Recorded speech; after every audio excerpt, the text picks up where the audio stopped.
Welcome, Kasimir, to the latest podcast of Seven Reach Nation. How have you been keeping? Um, Last couple days have been a little slower. Then I'm back in Toronto now in Okay. quarantine, so just trying to get through the quarantine and living in these four walls here in the hotel. So it's not too bad. Excellent, excellent. So, how have you been able to stay sane and kept busy? Have you been going out or trying to do things outside of the home to kind of keep your life to some form of normalcy? Yeah, I mean, especially when I was back home in Minnesota, it was kind of easy. It was a lot easier. You could Yes. do a lot more stuff, but especially this next 14 days, pretty much is going to be pretty quiet, pretty locked down for me. So hopefully we'll get through it. Excellent, excellent. Without going too in depth, and we'll cover some of the key points of your career to date. What has been the experience like for you coming from the University of Minnesota to now your time in the AHL with the Toronto Marlies? It's University of Minnesota Duluth. Oh, sorry, my mistake. It's a big rivalry with Minnesota, and yeah, I mean it's been a long journey. I mean it's been about 4 years now since I left school, so Yes. it's a lot of things have happened for sure, and a lot of teams and a lot of steps I didn't really expect that may have happened, but kind of when you sign, you expect to be in the minors with that team. So like for the Marlies that whole time, and kind of got bounced around there, but finally last couple of years it was fun to stay in Toronto. Excellent, excellent. So let's kind of, for those that don't know who you are or haven't really followed your career, your rookie year with the University of Duluth, saw you win the Rookie of the Year. What was that experience like, and could you have imagined having that rookie season like you did? Yeah, I mean, I think it goes back to like playing in Finland and not having too much success in juniors there, and then coming over to North American juniors in the NAHL and having kind of not knowing where I was going to, and then ended up having a really good year, and kind of was looking for that college scholarship, and was pretty much able to pick where I wanted to go, and Duluth had the opportunity and everything kind of I was looking for in a school, so yeah, was kind of able to continue the success that I had in juniors and the 2 years of college, and was lucky enough to sign with the Leafs after those two. Excellent, excellent. Yeah, and actually that kind of leads into my next question: is you followed up your rookie year with another outstanding year with the University of Duluth, where you were named the finalist for the Mike Richter Award. What do you contribute to that success, and is there anyone in particular from that program that helped you get to those lofty achievements? Definitely the whole coaching staff. I mean, they've been really good pretty much since I got there, and even before they won the national championship a few years earlier. So the whole coaching staff was top notch, and from the head coach Scott Sandelin and my goalie coach Brant Nicklin there was definitely a big factor, helping me and the goalies even after me having great years. So I think the whole team just played really good, and we played for each other and played great defensively, which helped me out, and then was able to kind of roll with that. Excellent, excellent. Then on March 28, 2016, you signed the two-way contract with the Toronto Maple Leafs through their affiliate, the Toronto Marlies. What was that moment like for you to get that, get that call, or to know that your agent and the Leafs were able to get that done for you? I didn't really have, going into my sophomore year, didn't really know if I was going to sign. I mean, I went to college as my 21-year-old pretty much, so I knew the time was kind of running, and then things started to go well that sophomore year, and then kind of halfway mark, it was kind of picked up those conversations that maybe I could sign after this year. That was never the plan, I don't think. That was the plan A, probably, just to sign an NHL contract as quick as possible. But yes, I was ready to stay the full 4 years, and But then things kind of started to look like there's teams were offering contracts, so I felt like I had to take that opportunity, and especially with the Leafs calling, and it felt like a really good fit. Excellent, excellent. And had you heard of the Marlies? Obviously, everyone knows the Maple Leafs, but had you heard of the Toronto Marlies? And why did you end up choosing Toronto over some of the options that you may have had available that weren't necessarily, the city of Toronto? Um, Never really knew that much about the Marlies. Never really knew about AHL that much either. Kind of just growing up in Finland, like the European hockey is pretty big, and obviously NHL is huge back there as well. But yeah, kind of when some teams approach, I started to look into like the possible AHL teams and stuff. So, but yeah, when the Leafs came calling, they were pretty much the most interested team, and with at that time the team didn't really have too much success, so felt like there was an opportunity there, and obviously being in Toronto and the capital of hockey, so had to take that offer. Excellent, excellent.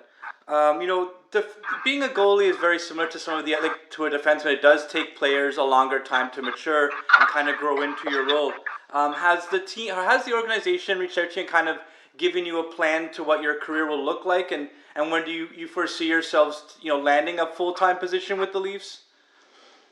I think it just kind of they keep always been honest with me and kind of said that it's always a competition each year with new guys and whatnot, so you have to prove yourself every day, and that's kind of the mentality I've tried to have. Being thrown in the coast the first year, and kind of had to fight my way out of there, and then earn my first game with the Leafs. So it's kind of you have to earn what is given. So that's kind of what the road I'm on, and looking for my next game here. Excellent, excellent. Now, is there one memory to date that actually stands out to you above all else, or? I gotta say the first game, even though the score probably wasn't what I expected it to be, but overall it was just a great experience, and the rewarded for my hard work and dedication. So dream come true for sure. So I mean, it took 4 years of being in the organization, and I mean it was worth the wait. Excellent, excellent. And through all the ups and downs and challenges that come with, being a professional athlete, you also added, you're newly married and you had you had a child. How did those life moments give you a different perspective on your career, and how has it helped you to overcome some of the challenges that you face with your career?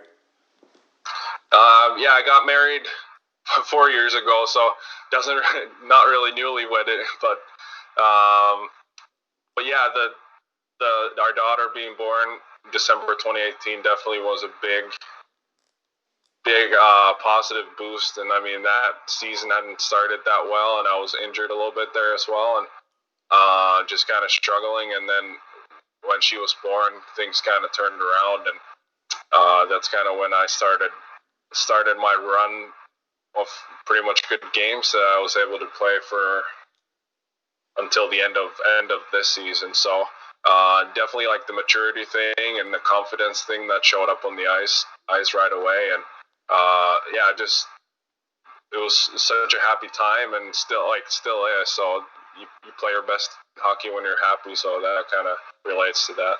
Excellent, excellent. Now, do they now? I know this regular season and playoffs have been canceled for the AHL. What does next season look like for you, and where do you foresee yourself being slotted on the Marlies? I mean, my contract is up after this season, and kind of don't know when the season's going to start. So there's still a lot of question marks in the air for next season. But yeah, just for the remaining of the playoffs with the Leafs here, trying to just take in the experience and enjoy it, and kind of use that as a training for next season, and just got to be patient and see where next season takes us. Excellent, excellent. And I noticed that let's pivot from one sport to another. Doing some further research on you, I found that you're the CEO of an eSports team called Problematic eSports Team. How did that come about, and what has it been like running such a team? It's kind of always been my passion, just the video games, and it's kind of nice to have kind of some sort of balance in the off ice life. So Uh, During the season, pretty hands off, not too involved. Have a little more important things to focus on, but it's been fun. We kind of have a little group of guys, and we have some really good NHL like eSports gamers. So it's been fun to follow those guys, and like I said, just kind of like a long time passion turning into a hobby and giving me some balance. So it's been good.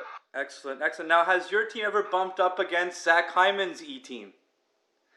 No, I don't think we have a Fortnite team right now, and his guys are some of the best in the world. So I wouldn't even want our guys to go against their guys. Excellent. Outside of, is there a particular game or games that you do outside of your esports teams that you enjoy playing yourself? Because I noticed that you mentioned you're a big gamer. Is it just sports games, or are there any other games that you find yourself gravitating towards? Lots of sports games for sure. NHL, always played that since I was a little kid, and I'm a big Formula One fan, so the Formula One games are always in the rotation. And currently actually playing that The Last of Us Part 2 that just came out about a week ago, and so trying to find my way through that. But yeah, I mean, definitely with a wife and a kid, you don't always get to play as much as you want, but especially those times on the road, you kind of try to take advantage of that. Excellent.